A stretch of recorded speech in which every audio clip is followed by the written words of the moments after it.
এই ভিডিওতে আমরা জাভাস্ক্রিপ্টের ভ্যারিয়েবল সম্পর্কে জানব। আপনি যদি মুদি দোকানের কথা চিন্তা করেন তাহলে দেখবেন বিভিন্ন পণ্য সামগ্রী বিভিন্ন জিনিসের মধ্যে রাখা, মানে পাত্রের মধ্যে, বাক্সের মধ্যে একটার পর একটা তাকের উপর সাজানো, বা বস্তার মধ্যে যেমন চাল, ডাল, চিনি ইত্যাদি। তো দ্রব্য সামগ্রী রাখার পাত্রগুলোকে ভ্যারিয়েবল চিন্তা করতে পারে। তো প্রোগ্রামিংয়ে ডাটা বা তথ্য যে জায়গায় রাখে সেটাকে ভ্যারিয়েবল বলে। মানে ভ্যারিয়েবল হলো ডাটা স্টোর করার একটা কন্টেইনার। সব প্রোগ্রামিং ল্যাঙ্গুয়েজেই ভ্যারিয়েবল ডিক্লেয়ার করতে হয় বা তৈরি করতে হয়। আমি আবারও বলি, ভ্যারিয়েবল হচ্ছে এক ধরনের একটা স্টোরেজ আর কি, মানে এমন একটা জিনিস যেখানে আপনি বিভিন্ন জিনিস আর কি রাখবেন। তো এটা আমরা চলেন দেখে নিই। আমি একটা ভেরিয়েবল ডট জেএস নামে ফাইল নিয়ে নিয়েছি এবং আমি যদি এখানে কমেন্ট করে লিখি যে ভেরিয়েবল, আর এই ভেরিয়েবলটা লিখতে বা ডিক্লেয়ার করতে 4টা বা 5টা জিনিস লাগে, বা লেখার নিয়ম আর কি, যে এভাবে লিখতে হয় এইরকম আর কি। Things need to declare A variable. তো এটা যদি আমরা দেখি, প্রথমে আর কি একটা কিওয়ার্ড দিতে হয়, যে এই ভেরিয়েবলের প্রথম 3 লেটার যে VAR দিয়ে এটা লিখতে হয়, এটা হচ্ছে কিওয়ার্ড জাভাস্ক্রিপ্টে। তো এটা দিতে হয়, তারপরে একটা নাম দিতে হয়, যে কি নাম দিবেন ওই ভেরিয়েবলটা, কি নামে আপনি ওইটাকে চিনবেন বা ডাকবেন বা দেখবেন, বুঝবেন যে এইটা এই ভেরিয়েবলটা এই নাম। তো এটা যদি আমি এজ দিই, যে বয়স, তারপর একটা সমান চিহ্ন দিতে হয়, অ্যাসাইন করতে হয়, মানে সেট করা হয়। তারপরে এটার একটা ভ্যালু দিতে হবে বা মান দিতে হবে। সেটা যদি আমি এখানে 24 দিই, এটুকু লিখলেই হবে। তবে শেষে সেমিকোলন দিতে হয়, কোলন না, সেমিকোলন দিতে হয়। এটা অপশনাল, দিতেও পারেন নাও দিতে পারেন, তবে দেওয়া উচিত।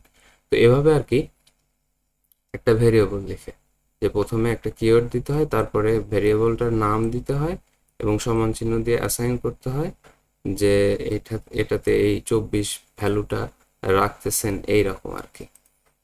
তো এইভাবে আর কি ভেরিয়েবল লেখে। তো এটা যদি আমি দেখার চেষ্টা করি, যে এস কনসোল লক করলাম এবং এটা অবশ্যই সেভ করে নিতে হবে, সেভ করে নিলাম। এবং আপনি কন্ট্রোল জে বা কন্ট্রোল ব্যাকটিক দিয়ে টার্মিনাল ওপেন করতে পারবেন। আপনারটা খুব সম্ভবত নিচের দিকে ওপেন হবে, আমি দেখার সুবিধার্থে এ পাশে নিছি। আমি যদি নোট জেএস দিয়ে এই ফাইলটা লিখে এন্টার চাপ দিই, তাহলে কিন্তু এই যে 24 এটা কিন্তু দেখাচ্ছে। এছাড়াও আমরা আরো যদি দেখি, যে আপনি ওয়েট লিখতে পারেন, যে ওজন কত,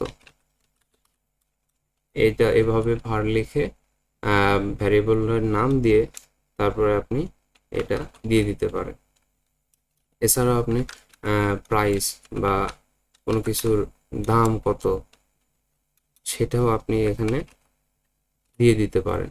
প্রথমে কিওয়ার্ড, তারপরে ভ্যারিয়েবলের নেম, তারপরে অ্যাসাইন করতে হবে সমান চিহ্ন দিয়ে, তারপরে মান, এবং শেষে একটা সেমিকোলন দিতে হবে। এছাড়াও আপনি চাইলে সাল দিতে পারেন, যে এটা কত সাল, 1950 দিয়ে দিলেন, এরকম আর কি।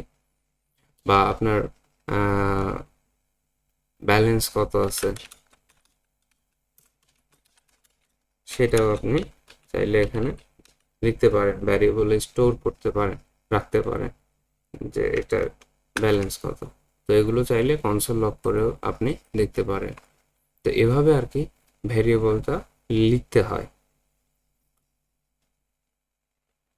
তো আমরা ভ্যারিয়েবলটা লেখার ক্ষেত্রে আমরা কি করতে পারি, যে আমরা প্রথমে শুধু ডিক্লেয়ার করে রাখতে পারি, যে আমরা বললাম যে ভ্যারিয়েবলটা হচ্ছে কি বলে উইথ দিলাম, যে উইথ নামে একটা ভ্যারিয়েবল দিলাম।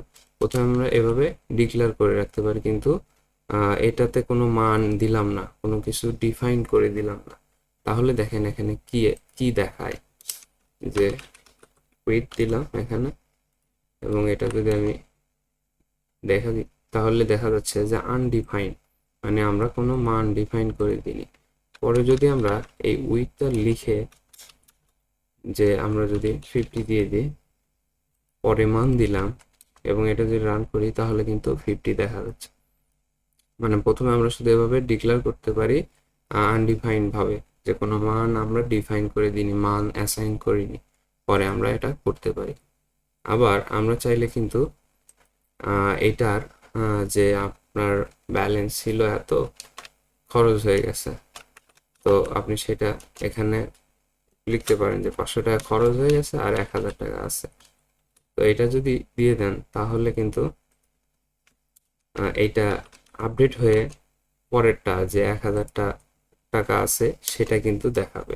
এই যে এখানে 1000 দেখাচ্ছে। তো যাই হোক, আমরা ভ্যারিয়েবল সম্পর্কে জানলাম যে ভ্যারিয়েবল মানে হচ্ছে আপনি যে কোনো একটা জিনিস কোনো একটা জিনিসের মধ্যে রাখবেন, একটা নাম দিয়ে রাখবেন, যাতে নাম দিয়ে বুঝতে পারেন কি রাখছেন বা জিনিসটা কি, এবং এটার মান থাকবে।